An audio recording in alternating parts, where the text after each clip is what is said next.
La adolescencia suele ser un periodo donde las personas tienen cambios en múltiples estadios de su existencia. Como diría el psicólogo de origen judío, Erik Erikson, es un tiempo donde el joven vive la identidad versus la confusión, donde aireadamente busca plantar su identidad y encontrar un lugar en el engranaje social. De acuerdo a la neurocientífica Frances Jensen, autora del libro Cerebro Adolescente, el cerebro es el órgano más complejo y no concluye su desarrollo sino hasta llegar a los 30 años y se va formando de atrás hacia adelante. La última parte en desarrollarse completamente es el lóbulo frontal, encargado precisamente de la parte ejecutiva, control de impulsos, juicio, empatía, organización.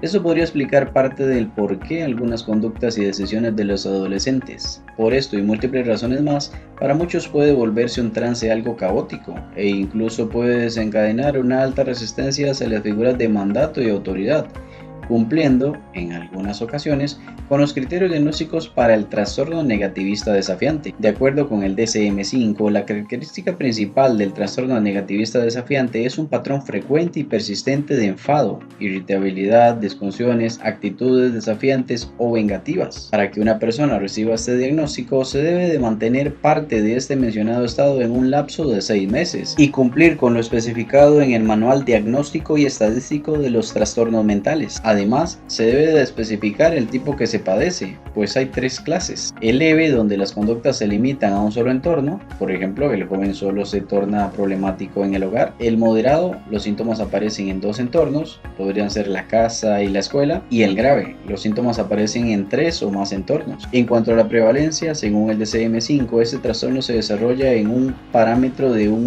1% hasta un 11%. Esto puede variar, por supuesto, de acuerdo a la población que se estudie. Los estudios parecen sugerir que suele ser más frecuente en la población masculina. Algunas sugerencias para tener una convivencia donde la sintomatología del trastorno negativista desafiante se pueda ver aminorada podrían ser: las instrucciones con esta población deben ser claras y concisas. La adolescente tiene que estar completamente entendida y enterada de cuál es el actuar que se considera adecuado y cuál es el que se considera erróneo, qué se considera agresión y qué no lo es. A su vez, debe de conocer las consecuencias, mismas que deben de ser razonables y constantes. Evitar las luchas de poder, los encares y choques directos. Si no se interviene con estrategia, casi todo se puede convertir en una lucha de poder. Y se debe recordar que el trastorno negativista desafiante obedece directamente a una oposición con la figura de mandato, por lo cual las órdenes directas y encarar tienen poca probabilidad de funcionar. Lo mejor es corregir en positivo, es decir, en un momento de tensión suele ser más fructífero decirle que si actúa como se acordó,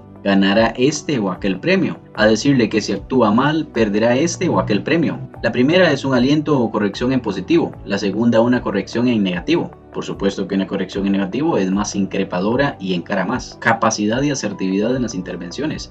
Si se alza la voz para decir que no me alzas la voz, se grita diciendo que no me grites, le estaríamos dando un mensaje contradictorio al adolescente. Se debe actuar firme pero con armonía y respeto a la integridad del joven. Ciertamente lidiar con esta clase de trastornos es un reto importante. Como se dijo, se deben de evitar las luchas de poder, pero a costa de evitar las luchas de poder no es que le debamos permitir hacer lo que el adolescente quiera. Se trata de intervenir de manera firme pero armoniosa, mantener la calma y manejar el entorno con seguridad estratégica. Se deben potenciar las habilidades de interacción con sus pares, compañeros o hermanos. La joven debe aprender a manifestar su mensaje con cortesía y asertividad. Para ello se pueden realizar actividades como roleplay o dramatizaciones donde los adolescentes practiquen cómo expresarse y cómo reaccionar cuando la situación les hace ser propensos a un actuar inoportuno. Siendo específico y claro, se pueden elogiar y reconocer los comportamientos positivos del joven. Por ejemplo, realmente me encantó cómo tenías ordenada tu habitación. A su vez, si la situación lo amerita, se pueden ignorar las conductas que no son las deseadas, algo que en conductismo se llama extensión. Precisamente ignorar aquellas conductas que no deseamos que se repitan. Pasar tiempo juntos. Mediante la elaboración de un cronograma semanal, pueden programar actividades que incluyan hacer ejercicio juntos, donde se pueda pasar un momento agradable, lograr compartir y que los adolescentes puedan ver nobleza e incluso diversión por parte de la figura de mandato.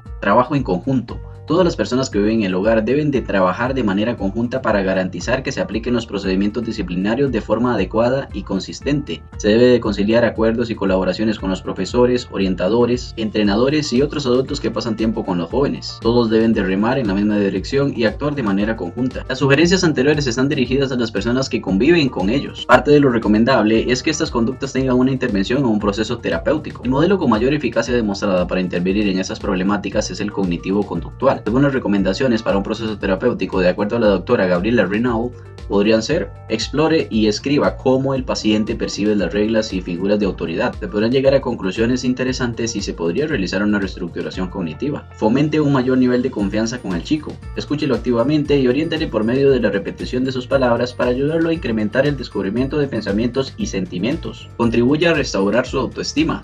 Realice con él una lista acerca de sus fortalezas y las áreas en las que el joven es bueno. A veces, por cargar con el estigma de la etiqueta del trastorno, puede sentir que solo tiene características indeseables y, lejos de querer mejorar, se frustra y deprime. Cuando actúe de manera cuestionable, ayúdale a darse cuenta de los pensamientos que el joven tuvo antes de actuar. Puede ser muy oportuno realizar una psicoeducación donde el adolescente comprenda la relación que existe entre pensamiento, emoción y conducta. Podría dejársele una tarea semanal donde anote qué pensamiento tuvo antes de actuar de manera inapropiada. Establezca y escriba qué comportamientos considera que son aceptables o inaceptables, orientados para sus profesores, compañeros, pares y familia. Recuérdele con paciencia y constancia que el respeto que pide para él es el mismo que debe ofrecer para los demás. Identifique los desencadenantes o causas de los sentimientos de enojo. Pregunte al chico y elabore una lista de los individuos y situaciones que le generan sentimientos de enojo y practiquen juntos una conducta adaptativa ante ellos. Ayúdele a expresar sus sensaciones y sentimientos hacia la figura de mandato o autoridad. Trabaje la percepción que el adolescente tiene hacia estas figuras. Por experiencias traumáticas se pueden encontrar algunos sesgos y adjudicaciones imprecisas que el joven hace hacia la figura de la autoridad. Al manifestarlo y asociarlo, se podría obtener una comprensión y por ende una mejoría por parte del joven. Por cierto, de acuerdo a Mayo Clinic, líder mundial en atención médica, investigación y educación, por lo general no se administran los medicamentos solos para tratar el trastorno negativista desafiante, a menos que el adolescente también padezca otro trastorno de salud mental. Si padece el trastorno por déficit de atención e hiperactividad, ansiedad o depresión, los medicamentos pueden ayudar a mejorar estos síntomas. La mayoría de los adolescentes con trastorno negativista desafiante no terminan desarrollando un trastorno de la conducta. Incluso muchos sin tratamiento mejoran con el tiempo. Sí se ha encontrado que tienen una alta vulnerabilidad a presentar ansiedad y depresión. La educación es un proceso. Para paliar las conductas inadecuadas de los jóvenes debemos de trabajar con ellos de manera constante. No veremos mejoría de la noche a la mañana. Como dijo Giovanni Melchiori Bosco, más conocido como San Juan Bosco, no existen jóvenes malos, solo algunos que están un poco mal orientados.